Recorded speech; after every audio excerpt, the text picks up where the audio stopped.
Good morning, everyone. Abby here. I just wanted to jump on today and just share because many of you may not realize that not only do I help empower other women and, help them feel alive and overcome any of their blockages in life and so that they can live a life filled of happiness and passion and purpose, I also have a passion for cooking.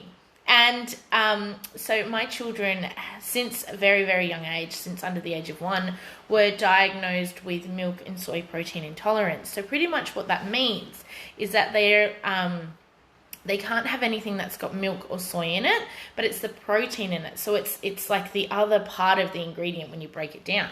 Now, some of the symptoms of this can be misdiagnosed as like irritable bowel disease or lactose intolerant, things like that. So because the symptoms are very similar, so the belly pain and the cramping, but also as well, what kind of the key ones that I found with my kids is that they had a lot of blood in their stool when they were babies. So not only were they crying for 18 hours, curled up with their stomach in so much pain.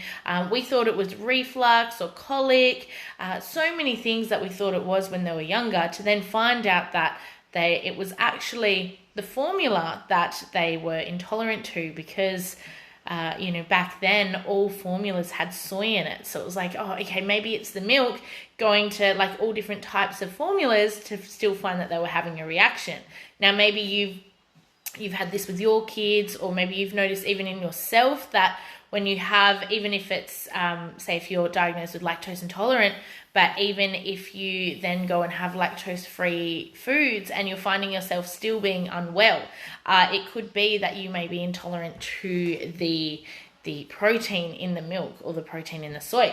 So I just wanted to share with you guys that I wrote a cookbook. So yay! Because it was pretty much the reason why I wrote it was because I was sick of going to the shops and, I've got the kids crying and I'm already overwhelmed about what to feed them. And I'm scanning through all the ingredients on the back of the foods and finding that everything will have either milk or soy in it. And even, things are a lot different now. I mean, we're going 10 years back.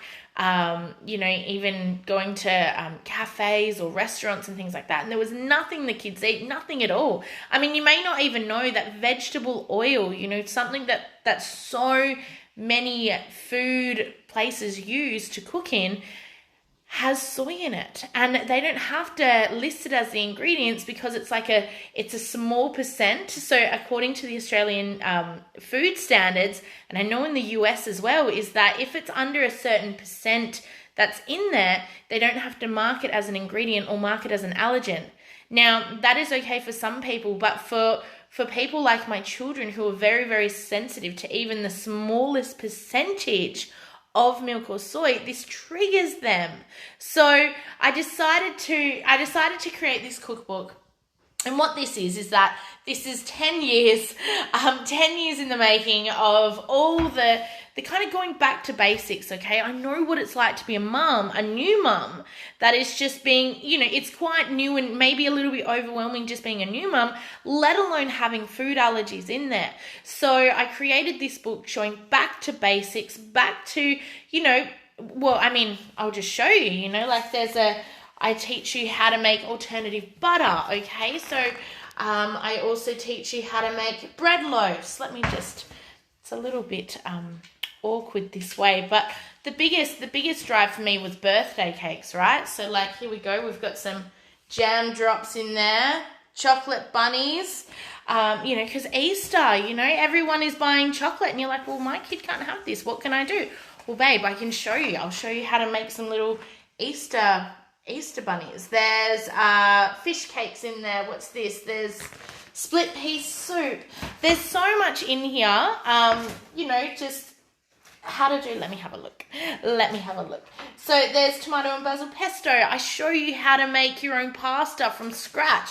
And what's really great about this is that even though I've targeted it to milk and soy, you can very easily adapt it. So if your child has an allergy or intolerance to eggs, There's a huge range of recipes that are in there that don't involve egg as well.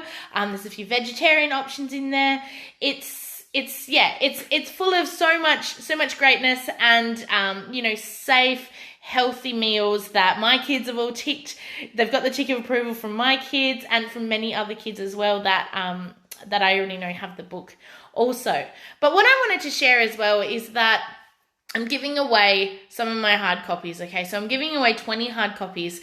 So I'll pop the link below when I jump off. So if you want to grab your hands on this, all I'm asking you to do is just if you could pay for postage and handling, and you can get a copy of this book, a hard copy for yourself.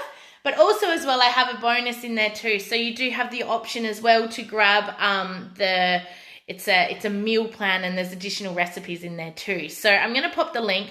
Thank you all so much for watching. Please share this video around, or please comment if you yourself or your children have milk and soy protein intolerance, or if you're lactose intolerant or anything like that. Also, just comment below and just maybe tag another parent that you feel may benefit from this. Thanks for watching. Bye.